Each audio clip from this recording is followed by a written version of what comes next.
¿Qué propone ante una realidad que ahoga a miles de deudores y puede afectar además el crecimiento de la economía? Tenemos en eso dos propuestas al menos. Una tiene que ser con normar la tasa de morosidad, y esto se puede hacer de manera administrativa, es decir, señalar cuál es esa tasa que supera la racionalidad o que es una tasa altísima porque las personas están pagando intereses carísimos por las tarjetas de crédito y hay literalmente miles de costarricenses que están ahogados, que su salario completo se va en el pago de tarjetas y no le queda absolutamente prácticamente nada para llevar adelante a sus familias. El regular esa tasa de morosidad aliviaría muchísimo eso. Dos, trabajar con los bancos públicos para en el modelo de competencia bajar las tasas de interés de la banca pública y que por este modelo las tarjetas de los bancos privados tengan que seguir ese movimiento y alivianar el crédito. También programas de compras de deudas con plazos más favorables para poder dar respiro a muchas de estas familias y después de tomar estas medidas más inmediatas, eventualmente analizar si proyectos de ley pueden llegar a subsanar esto. Esta propuesta es distinta a la que ha dicho el señor Gerardo Corrales, asesor de don Fabricio, que no cree que hay que avanzar en estas materias y que basta solo la información en el mercado. Nosotros sí creemos que tenemos que aliviar el bolsillo de las costarricenses que están muy angustiadas por las deudas en tarjetas de crédito y lo haremos en el gobierno nacional. Don Fabricio. Este tema debemos iniciarlo con una educación financiera que está planteada en nuestra propuesta de la gran reforma educativa para la Costa Rica del Bicentenario. En el colegio a ninguno de nosotros nos enseñaron dinero. En el colegio nadie nos dijo a nosotros qué hacer cuando tuviéramos la oportunidad y cuando alguien nos llegara a ofrecer una tarjeta de crédito. Y por eso este desorden en el que muchos costarricenses viven metidos y en el que todos los meses pagan un montón de intereses y no amortizan absolutamente nada en esas tarjetas de crédito. Educación financiera, hay que empezar también desde la raíz, enseñarle a nuestros jóvenes, nuestros adolescentes una cultura financiera para que pues empezar a paliar y a disminuir el problema con la nueva generación.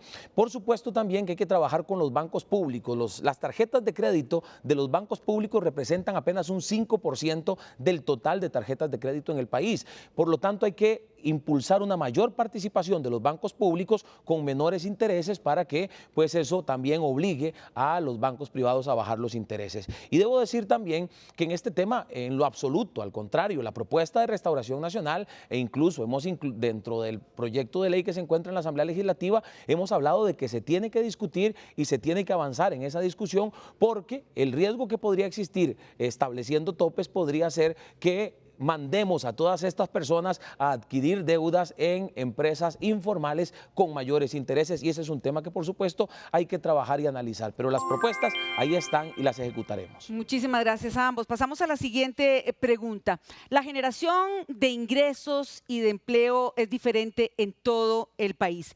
Si una persona pierde el trabajo en San José, en la gran área metropolitana, no es lo mismo que una persona que pierde el trabajo en Buenos Aires, de Punta Arenas, para citar una de las localidades alejadas en nuestro país. ¿De qué manera de ustedes en generación de puestos de trabajo toma en cuenta esto? ¿Qué le ofrece a la población de las zonas rurales de este país? Responde primero don Fabricio. Queremos llevar zonas francas a las zonas rurales, queremos generar empleo en las zonas rurales. Por ejemplo, en la zona de Limón existe un proyecto de la Cámara de Comercio, Industria y Turismo que pues, es un proyecto muy ambicioso, que nos entusiasma mucho y que ya hemos decidido apoyar y lo dijimos en una reunión con esta Cámara y es una ciudad hotelera en la zona de la playa de Limón, una zona que no se está aprovechando.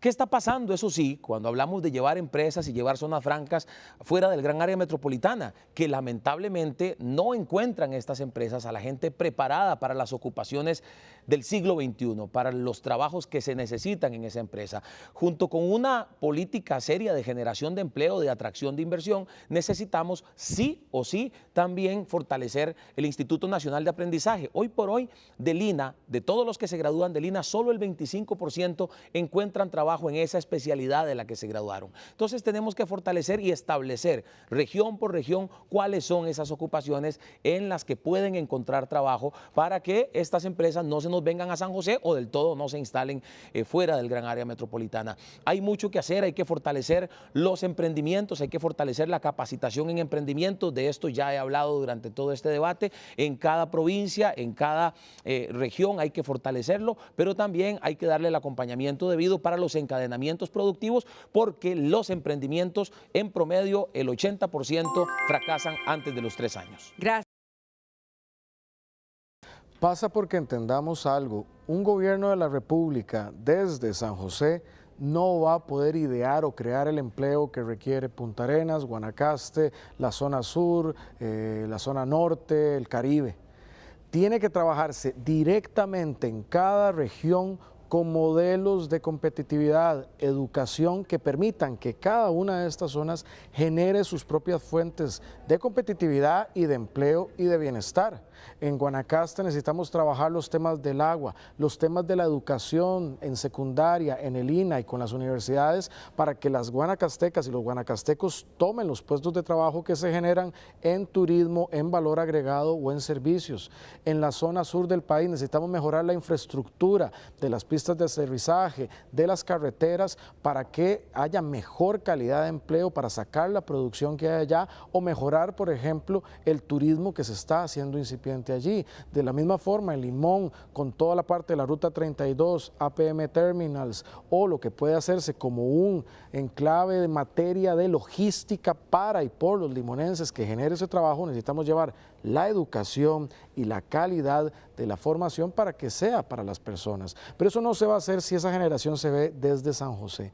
El gobierno tiene que ser un aliado de cada una de esas regiones para generar esas fuentes de empleo con educación, con servicios y sobre todo trabajando de la mano de las comunidades. Muchísimas gracias, don Carlos, don Fabricio. Más bien vamos a ingresar ya con la quinta pregunta de este bloque de nosotros los periodistas. Minuto 30. Reiteramos el minuto 30 cada uno. La Caja tiene más de 20 años intentando bajar las listas de espera, planes de atención oportuna, cirugías vespertinas, horas extra. Propuestas con pocos resultados positivos porque las listas de espera persisten lamentablemente para muchísimos asegurados. ¿Cuál es su propuesta para quienes esperan muchas veces durante meses y hasta años por una cirugía, una cita o exámenes? Inicia las respuestas Carlos Alvarado, adelante. Una de las propuestas esenciales es fortalecer el primer nivel de atención. ¿Eso qué significa? Que en el nivel más cercano a las personas haya mayor capacidad resolutiva. ¿Y eso qué es? Que los médicos, que los equipos, que los especialistas en ese EVAIS o incluso en la clínica en la región puedan resolver cada vez más los problemas de salud para que las personas no tengan que ser referenciadas a un hospital nacional que venga a engrosar una lista de espera. Hay experiencias ya exitosas de listas de espera en Heredia, por ejemplo, o en el caso de Cartago.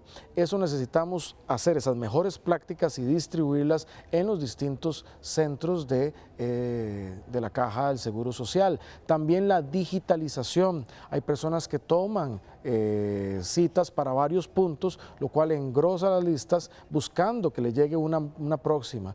Por eso tenemos que transparentar todas esas listas.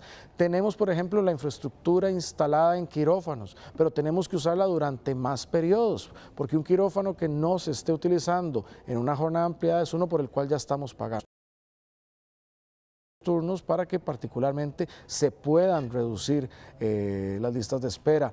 Tenemos muchos médicos, por ejemplo, más de 1000 médicos hoy desempleados que se pueden incorporar como parte de la solución para esa materia, pero es un tema de gestión, un tema, como lo he mostrado en mi gestión, que metiéndose de lleno uno debe entregar mejores resultados. Gracias. Fabricio. El tema de la Caja es un tema, en efecto, muy complejo, pero tenemos las soluciones y las hemos planteado desde la primera ronda.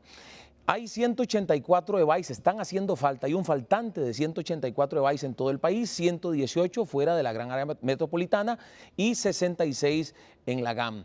Hay que trabajar en la construcción de estos 184 EBAIS, todos los que se pueda construir, porque esto definitivamente va a liberar la presa que ocurre en el tercer nivel de atención, que son los hospitales. Así que en ese primer nivel de atención, no solamente en el tema de infraestructura hospitalaria, sino también de ampliar los horarios de los EBAIS. En el segundo nivel de atención, que son las clínicas y los CAIS, necesitamos fortalecer el nivel de rendimiento. En los CAIS el nivel está en un 50%. Desde la presidencia de la Caja del Seguro Social se tiene que establecer una directriz para fortalecer y para ampliar ese rendimiento al 100% si es posible. Y por supuesto, aquí tenemos que avanzar decididamente hacia el 100% de la digitalización de los servicios de la Caja, utilizando escuelas y utilizando bibliotecas también para que las personas que no tienen acceso a tecnología puedan desde allí también sacar sus citas. Hoy por hoy hay personas que tienen cita en los 3 hospitales principales de San José, en el Calderón Guardia, en el San José.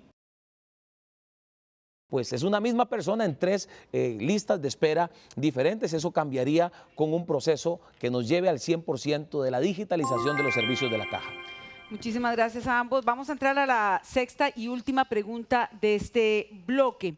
Va a iniciar con la respuesta don Fabricio Alvarado y posteriormente don Carlos Alvarado.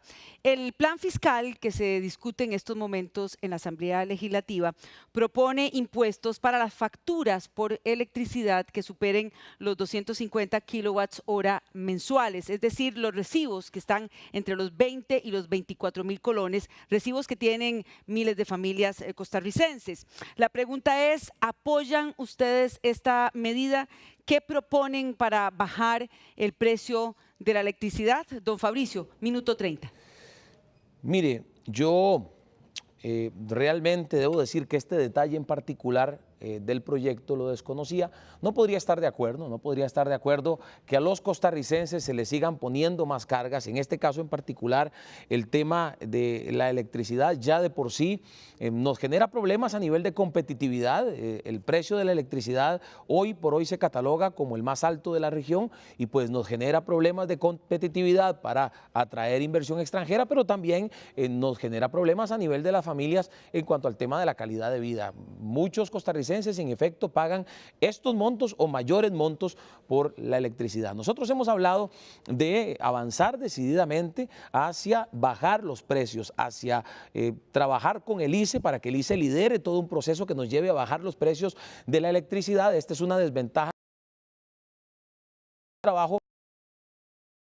mundial y pues este trabajo va por ejemplo, aumentar el porcentaje de cogeneración eléctrica privada, lo hemos hablado, en este momento está en un 15%, tenemos que entrar en el diálogo, este es un tema que no es fácil, es complejo, pero tenemos que entrar en el diálogo para tratar de llegar a un 30 o un 40% en este límite de cogeneración privada. También el modelo de generación distribuida, que creo que es algo que se debe fortalecer, y esto es que desde las casas, por ejemplo, con paneles de energía solar, las personas puedan producir la electricidad que consumen y parte de esa electricidad pasa también a manos del Estado. Gracias, don Fabricio. Don Carlos. Yo he dicho y tengo un compromiso con reducir las tarifas de la electricidad y eso es un tema que requiere abordaje de varias variables y varios actores. Uno, necesitamos ver la estructuración financiera de varios de los créditos que tiene el ICE en varios de sus proyectos. El prorrogar esa estructuración financiera nos podría dar alivio en parte de esas tarifas. También tenemos que trabajar viendo algunos de los contratos de cogeneración. Se alega que por algunos se paga el kilowatt más caro de lo que se podría estar generando, dado que tenemos una capacidad instalada superior a lo que el país hoy está utilizando. En efecto, una forma de reducir el costo de la electricidad es los esquemas tanto de paneles solares como energía eólica en generación distribuida y eso permite reducir los costos y ahí la discusión es la discusión del respaldo y hoy el principal respaldo lo puede dar el ICE. Lo que pasa es que esos diferentes componentes no están en un modelo tarifario y ese modelo tarifario hay que trabajarlo con ARECEP, con el ICE, con el MINAE y con los actores privados que conocen de la materia. Pero estoy convencido que con el diálogo, y este diálogo lo he tenido tanto con el sector privado en UCAEP y en la Cámara de Industrias, como incluso con el Frente Interno de Trabajadores del ICE, es un diálogo que podemos tener para llegar a acuerdos concretos y bajar el costo de la energía, y eso vendrá a satisfacer no solo la necesidad de la industria, sino de los costarricenses teniendo que pagar menos por la luz. Bien, muchísimas gracias, señores. 9 de la noche con 34 minutos en este debate Repretel, y ahora vamos a ingresar al último bloque de esta dinámica y lo hemos denominado el duelo. Así es, en este bloque van a ser los candidatos los que se van a preguntar entre sí, van a ser en total 6 preguntas, 3 cada uno, tendrán, bueno, en principio 30 segundos para hacer la pregunta, minuto 30 para responder y también tendrán 1 minuto para réplica. Iniciamos con Carlos Alvarado, que le pregunta a Fabricio Alvarado. Adelante. Muchas gracias. Mi pregunta sería la siguiente. Hay una gran preocupación de las personas mayores de 40, 45 años en relación al empleo. ¿Cuáles serían 3 propuestas concretas para fomentar e incentivar el empleo en las personas mayores de 40 años que aducen a veces que no les dan fuentes de trabajo? Gracias, Carlos. Las personas mayores de 40 años precisamente tienen en este momento la inquietud de qué va a pasar en un gobierno de restauración nacional. Desde la capacitación para los emprendimientos, que hemos hablado ya ampliamente en este debate, capacitación que pasa por fortalecer el INAH en el sentido de que pues en cada región el INAH dé las o las ocupaciones para las que se necesitan empleos en esa región en particular. Allí hay una gran oportunidad para las personas mayores de 40 años para acceder a empleos o más bien acceder a capacitaciones en materias en las que haya empleo. Esto en primer lugar. En segundo lugar, por supuesto, las capacitaciones para emprendimientos. Muchas de estas personas podrían generar sus propios emprendimientos, pero tienen que dárseles el acompañamiento correcto, como lo dije anteriormente, no solo para que Banca para el Desarrollo les financie, sino también para que desde el gobierno se les acompañe en los encadenamientos productivos para que puedan ligarse a otras empresas que les permitan generar los recursos, no solamente para sostener su negocio, sino también y para pagar el préstamo y para también sostener su negocio y para vivir mejor y que su negocio crezca. Eso es importantísimo también. Y pues en la línea del acompañamiento que se le tiene que dar a esta población es los incentivos que se le puedan dar a las empresas que contraten personas mayores de 40 años. Deben dársele incentivos a las empresas privadas para que metan dentro de su personal a personas mayores, a personas de esta edad para arriba. Un minuto, don Carlos, como derecho de réplica. En el recorrido por este país, muchas personas mayores de 40 años lo que me han dicho es, ya por mi edad no me dan empleo, ¿qué puedo hacer? Y eso es algo que nos preocupa profundamente. Tenemos que darle esa oportunidad para incorporarse laboralmente. Una forma clave es becar a estas personas para que puedan estar en el INAH o en un centro formativo becados mientras modifican o amplían una capacitación pertinente para trabajar. Aquí la beca es clave porque mayoritariamente la gente mayor de 40 años tiene familia y ese punto es para que se logre. Otro punto es trabajar con la caja. La caja del Seguro Social tiene un sistema único en la parte de cuotas. Nosotros podemos trabajar tanto para casos particulares de poblaciones como jóvenes, o en este caso poblaciones mayores de 45, que haya aseguramientos diferenciados que incentiven efectivamente que se contrate de una manera más ágil a las personas mayores de 40 a 45 años y así puedan contribuir a sus hogares y salir adelante. Muchísimas gracias. Le corresponde ahora hacer la pregunta a don Fabricio Alvarado. Tiene 1 minuto para hacerla, don Fabricio. Gracias. Don Carlos, usted ha dicho reiteradamente en los distintos foros, usted ha dicho reiteradamente en los conversatorios, en los debates que hemos participado desde la primera ronda, que usted no apoya nuestra incursión en Alianza del Pacífico. Quisiera que tal vez nos detalle un poco más las razones por las que desde su perspectiva no es conveniente que Costa Rica se adhiera a esta alianza.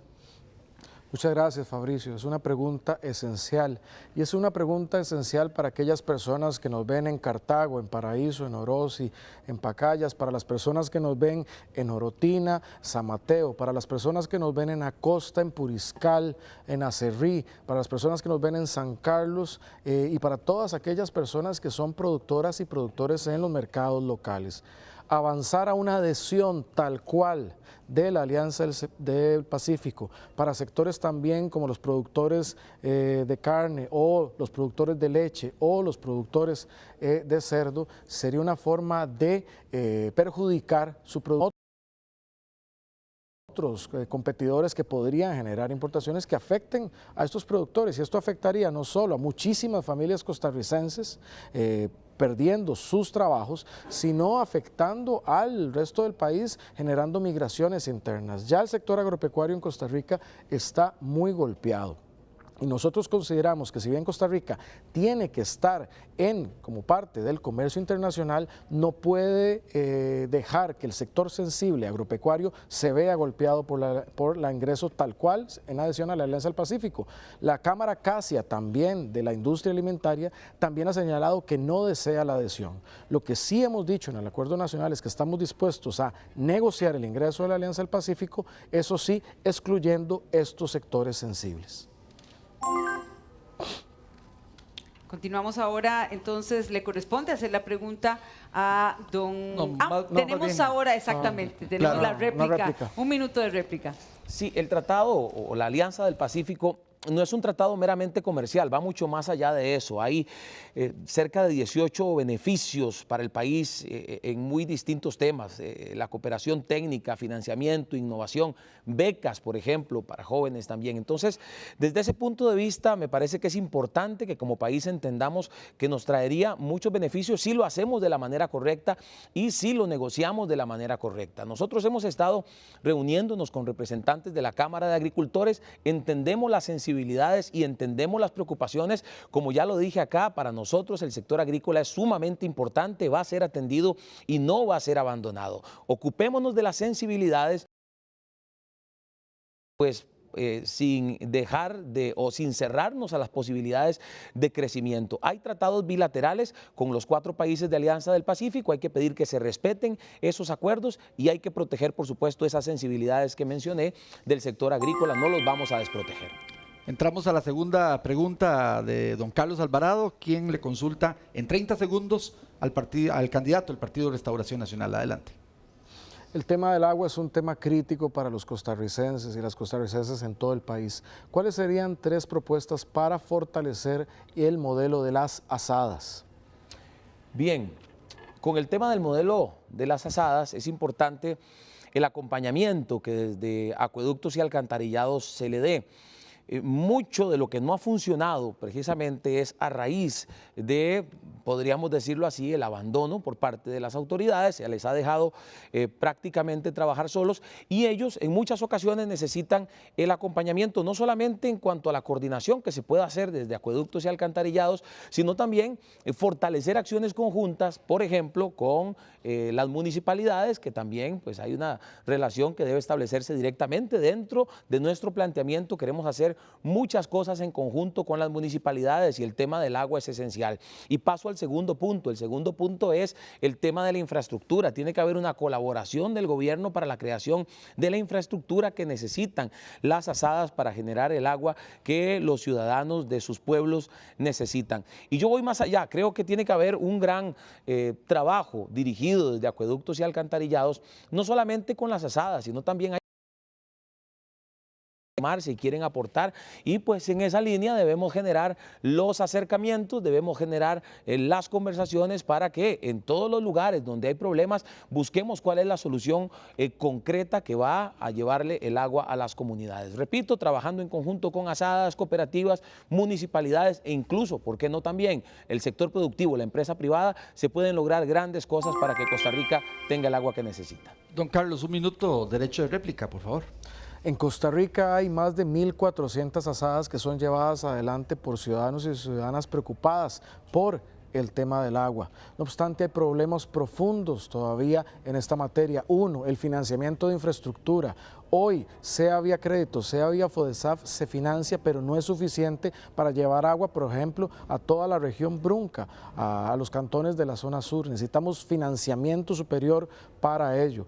Hay legislación todavía que limita la acción de las asadas y estamos comprometidos con actualizar legislación para facilitar el modelo de asadas. En comunidades como Puriscal o Guapiles o el mismo San Carlos hay legislación particular que no permite un buen manejo del recurso del agua de una manera sostenible, pero que venga a solventar la necesidad de miles de comunidades en esta materia. Estamos comprometidos profundamente porque es un tema de salud y es un tema de bienestar para miles de familias a través de todo el país, y eso haremos desde un gobierno nacional. Don Fabricio, 30 segundos para preguntar. Don Carlos, usted fue presidente de Limas y fue también ministro de Trabajo en este gobierno. Usted también en este periodo de elecciones ha hablado que bajó la pobreza. En este minuto y medio que usted tiene, por favor, cuéntenos en qué se basa, cuáles son los datos que usted tiene específicamente y cuáles son las acciones que, pues, según usted, permitieron bajar la pobreza en esos 2 puntos. Muchas gracias. Bueno, yo tengo que decir categóricamente que no soy yo el que dice que la pobreza se bajó, y hay que decirlo así. Quien dice que la pobreza se bajó es el Instituto Nacional de Estadística y Censo. Es el órgano nacional que mide, las que tiene las mediciones oficiales, tanto de los datos que usted provee como de los que yo proveo, un órgano independiente, y es este órgano el que certificó que en su última medición de octubre la pobreza por ingreso bajó en Costa Rica de un 22.4, si no me equivoco, a un 20%, una mejora sustantiva, y en las áreas rurales incluso bajó en un 5%, y es ese órgano el que lo señala. También la pobreza multidimensional bajó y está hoy en el 18.8%. Y el mismo Estado de la Nación señala que el más del 60% de esas reducciones tienen que ver con el encadenamiento de ayudas económicas y programas sociales. Y eso quiere decir que detrás de cada una de esas ayudas económicas hay un programa social no asistencial meramente, sino conectado a una red con salud, capacitación, educación, que mejora profundamente la calidad de vida de las y los costarricenses.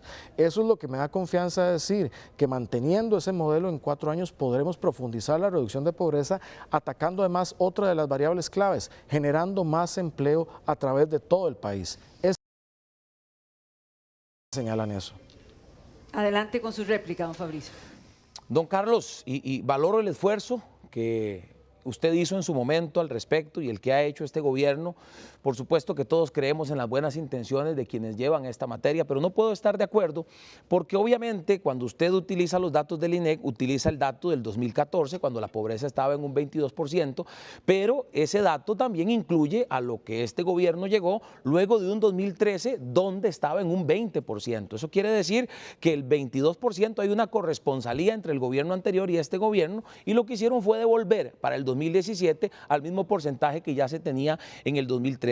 No puedo estar de acuerdo con que se redujo la pobreza cuando hay 70,000 empleos menos, cuando no se cumplió el objetivo de más empleos y más bien tenemos 70,000 empleos menos. No puedo estar de acuerdo cuando tenemos el dato de que en este momento en los precarios hay 81,000 personas cuando en el 2014 habían 57,000, habían 13,000 ranchos y ahora hay 20,000 ranchos en los precarios. Bien, muchísimas gracias, señores. Nos quedan las últimas 2 preguntas en este duelo, en el debate Repretel. Vamos con la primera. Carlos Alvarado, 30 segundos, por favor. Don Fabricio, usted se ausentó a 6 debates que había acordado tener conmigo y no se presentó a 6 debates. Usted prohibió o no permitió a sus 14 diputados a dar declaraciones a la prensa y no han dado declaraciones desde que fueron resultados electos. No toman entrevistas, no se presentan a debates y tampoco sus vicepresidentes dan declaraciones. Usted presenta asesores externos. ¿Por qué hace eso en proceso electoral que debería ser...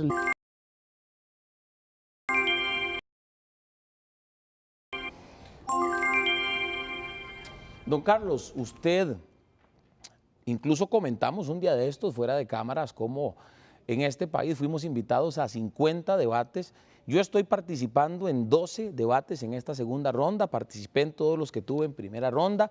Los costarricenses han tenido acceso directo a nuestras propuestas y a nuestros planteamientos. Hemos ido a entrevista en este mismo canal y en otros canales de televisión y en varios medios. Participé una y otra vez en entrevista. Nosotros tenemos mucho trabajo que hacer y a usted le consta porque estoy seguro que usted también lo ha tenido. Hemos visitado comunidades, pero para nosotros primero ha estado ir y conversar con los sectores y conversar con la gente. En las caravanas del sol que hemos realizado en esta segunda ronda hemos tal vez recibido unas 250 propuestas, peticiones, inquietudes de diferentes sectores en Guanacaste, Punta Arenas, Limón, en la zona sur-sur, estuvimos en la zona norte, también en la zona Huetar Norte. Es decir, para nosotros ha sido prioridad escucharlo a usted, atenderlo a usted y por supuesto eso tuvo que generar algunos acomodos en la agenda que nos impidieron participar en algunos foros, en algunos debates, pero aquí estamos debatiendo, aquí estamos dándole las ideas y aquí estamos demostrando que tenemos mucho para hacer por este hermoso país que todos amamos. Así que en ese sentido debo decir, don Carlos, que pues nuestra propuesta ha sido pública y los costarricenses han tenido acceso a ella y nuestros vicepresidentes sí han participado en debates y han participado en entrevistas, no en todos por la misma razón que ya expliqué de nuestro caso particular. Don Carlos.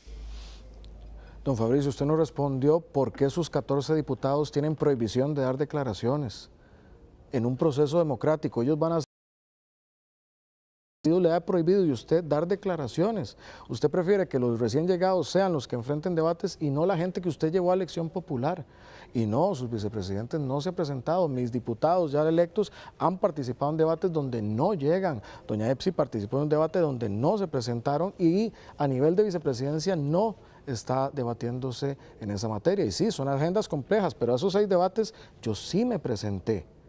Y también digo, faltando 10 días para la segunda ronda, usted no ha presentado su plan de gobierno que llama 2.0.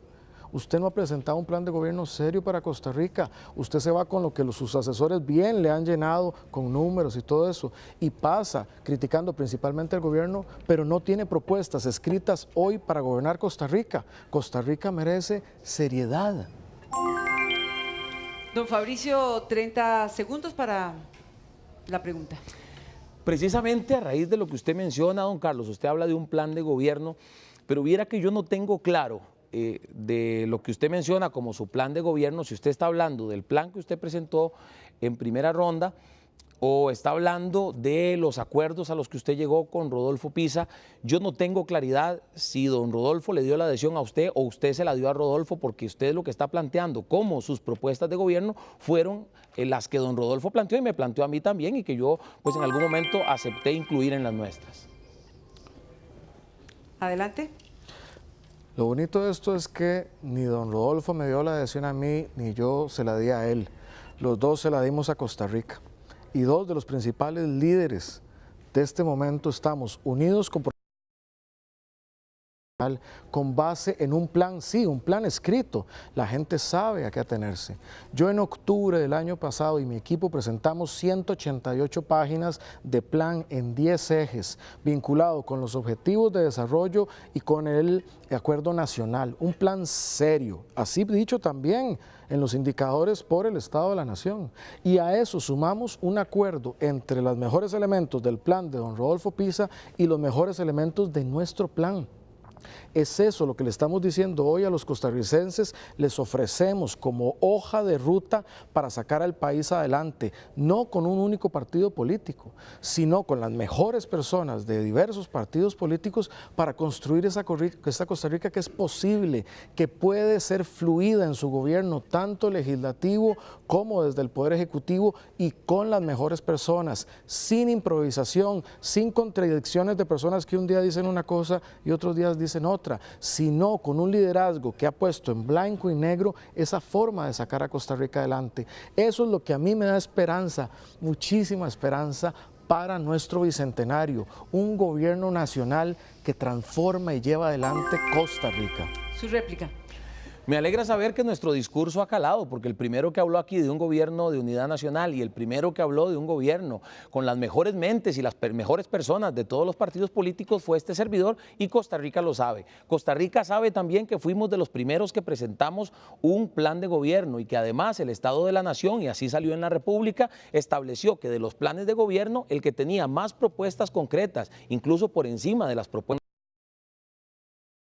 nacional. Así que no hay nada que aclarar en el sentido de las propuestas. La gente conoce las propuestas, hoy le han quedado claro muchas de las propuestas a los costarricenses, han estado ahí en público en la página fabricioalvarado.com, disponibles para todos los costarricenses. Y bueno, aquí lo que los ciudadanos tienen que establecer es Si por la víspera se saca el día, ¿qué de lo del plan de gobierno del Partido Acción Ciudadana para este periodo se cumplió? Y todos tenemos claro que fue muy poco. Entre ellos, por ejemplo, las grandes banderas de don Carlos, el tema de la pobreza y el tema del empleo.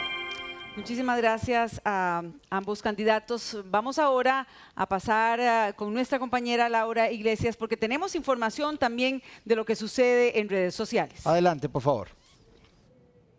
Gracias, Yenani. Y todo un debate paralelo se ha realizado en las redes sociales. En realidad ha habido mucha controversia sobre esto y las respuestas que han dado los candidatos.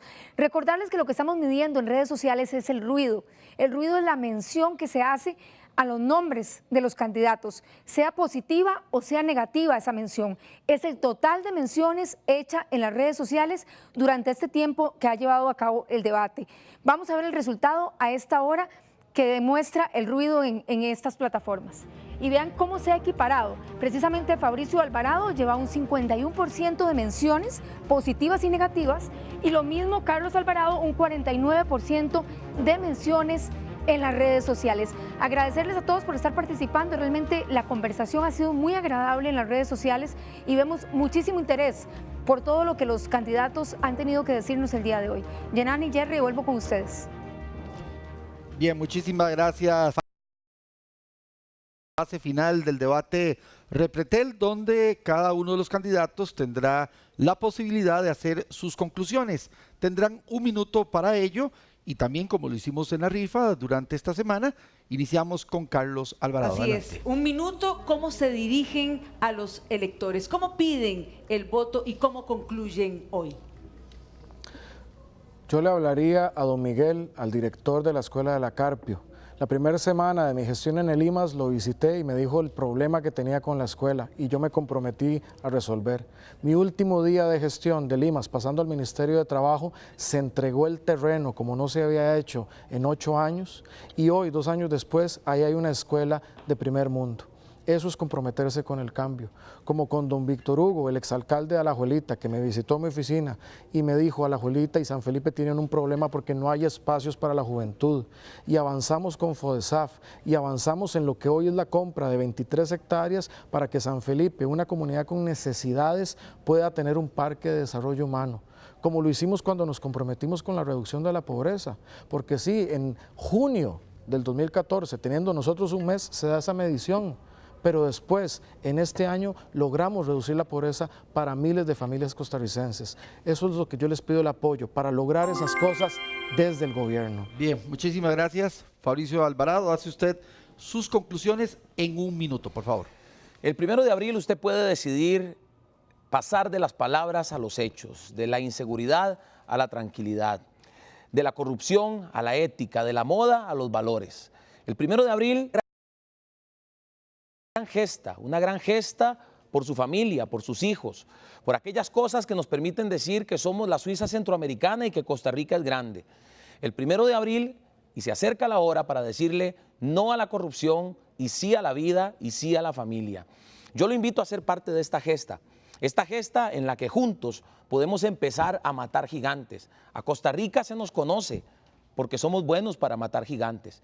Matemos el gigante de la corrupción, de la inseguridad, de la ineficiencia, de la inacción. Matemos esos gigantes que nos tienen estancados en muchas áreas y pongamos a caminar a Costa Rica en todas esas áreas en las que estamos estancados. Hagámoslo bien, hagámoslo juntos y hagámoslo con las manos limpias. Lo espero el 1 de abril. Muchísimas gracias a ambos, a don Carlos Alvarado, a don Fabricio Alvarado. Muchísimas gracias. Vamos ahora a nuestro análisis, el análisis que lo tenemos ahora con Óscar Ulloa y Constantino Urcullo. Adelante, compañeros. ¿Qué tal? Buenas noches. Hubo distintos temas en este debate para que usted compare las propuestas. Ambos candidatos hablaron, ya lo vieron, de seguridad, del precio de las medicinas, intereses de tarjetas de crédito, el caso de las mujeres y cómo lo resolverán, incluso derecho internacional. Don Constantino Urcullo, buenas noches. Don Constantino, ¿usted nos puede ayudar? Hagamos un resumen primero para ayudar a la gente a sacar un poco de conclusiones, qué opina del debate y también la participación de ambos candidatos a la presidencia. Buenas noches, Óscar. Mire, yo siento que fue un debate bastante equilibrado tanto en forma como en fondo entre ambos candidatos. En algunos temas ambos estuvieron imprecisos cuando se les pidió elementos de tipo concreto. Y luego de uno, otros bajonazos de ambos, y yo creo que valdría la pena hacer una síntesis. Yo tomé unos pequeños apuntes que se pueden resumir muy rápidamente. Yo creo que en la pregunta inicial del déficit, don Carlos Alvarado fue más concreto, respondió más a la pregunta. En la pregunta de seguridad, yo sentí que don Fabricio fue más al fondo del asunto, lo que hizo también cuando se refirió al tema de las directivas de los bancos. Ahí don Carlos fue un poco más disperso. Luego, en seguridad, ambos plantearon sus cosas, pero más o menos hay una cierta similitud en el combate al narcotráfico, en la necesidad de unir la cuestión de la lucha policial represiva con políticas sociales. Creo que en eso concuerdan ambos, con algunas pequeñas diferencias. En adultos mayores, don Fabricio planteó un programa concreto que había presentado desde el inicio. Hay un tema donde yo creo que don Carlos ganó ampliamente y yo creo que don Fabricio perdió, y es el de la Corte Interamericana de Derechos Humanos. Se cuestionó el papel de la Corte, que se extralimitó, volvió a insistir don Fabricio. Sí, yo creo que olvidó don Fabricio que la Corte cumplió un rol continental extraordinario en la transición de las dictaduras de seguridad nacional a las democracias en América Latina. La Corte defendió la vida en Chile, la defendió en Brasil, y su contribución histórica fue extraordinaria y muy grande. No se puede ir esa presencia histórica de muchos años únicamente al tema de la cuestión del matrimonio igualitario, la fertilización in vitro y a una sola resolución. Yo creo que ahí fue un desliz importante de parte de don Fabricio. Y luego creo que en el tema de la carretera a San Carlos ambos fueron imprecisos. Me pareció que fueron generalidades. En tarjetas se enfrentaron dos versiones. Una, la de la necesidad de regular de don Carlos, y la otra, la necesidad de la educación financiera, en la cual insistió intensamente don Fabricio. En electricidad se repitieron las diferencias que nosotros conocemos. Uno que quiere que haya mayor generación del sector privado, ven es una posibilidad de disminuir las tarifas. Y finalmente yo creo que la cuestión de la Alianza al Pacífico, eso genera una discusión importante, pero en el fondo los dos señalan de que hay que reconocer las sensibilidades del sector agrícola. Creo que eso fue muy importante. Y yo creo que un tema donde don Fabricio logró puntos importantes fue donde cuestionó la cuestión de las cifras de la pobreza. Creo que ahí insistió muy duro, señaló de que se usaron cifras del 2014, pero se obviaron lo del 2013 y se volvió otra vez en ese juego de estadísticas. Inclusive hay que recordar que el Estado de la Nación señaló que en gran parte esa reducción de la pobreza obedecía a una política, y el Estado de la Nación critica la política asistencialista del gobierno y sostiene en ese informe de que desde esa perspectiva no es sostenible esa reducción de la pobreza. Resumiendo, Oscar, yo creo que ambos, ya lo digo, de forma como de fondo, fueron consistentes, fueron buenos debatientes, caballerosos, diría yo, respetuosos de la posición del otro. No vimos nada como en aquel debate que tuvimos con los 6 candidatos, se respetaron. Me parece que es evitaron el enfrentamiento aquí, sí, claramente. Sí, pero hubo diferencias. Pero sí se marcaron las diferencias. Se marcaron diferencias en algunos temas, pero yo creo que esto reafirma el debate de hoy, la democracia costarricense. 2 candidatos jóvenes, conocen los temas, discuten sobre esos temas, dirimen con argumentos y no con epítetos sus diferencias, y hoy de este encuentro sale fortalecido el sistema político de nuestro país. El tema de las mujeres también, hablemos algunos de los expertos que se tocaron, ahí hubo una diferencia marcada, se volvió a hablar el papel del INAMO en esta crisis que tenemos, de esta ola de violencia. Están asesinando a las mujeres en Costa Rica. Sí, pero ahí, digamos, yo creo que don Fabricio hizo algunos puntos importantes en el señalar, digamos, por ejemplo, el superávit del INAMO. Don Carlos creo que tiene un punto importante. La protección a las mujeres tiene que ser diferenciada y no subsumirse en la generalidad de la protección a la familia. Pero yo creo que el INAMO, en el sentido meramente de gestión, tendrá que rendir cuentas importantes. ¿Por qué no está utilizando enteramente eso a don Fabricio? Gracias, don Constantino. Ya 10 días para las elecciones y esto, bueno, es una contribución al país. Estuvieron las dos posiciones claras en los mismos temas para que la gente compare las respuestas. Así es. Gracias. Y gracias al Repretel. Gracias, don Constantino. Gracias a ustedes por participar de este análisis. También pueden seguir viendo todo lo que pasó en este debate en la web de repretel.com y gracias a ustedes por participar. Jerry Yanane, vuelvo con ustedes.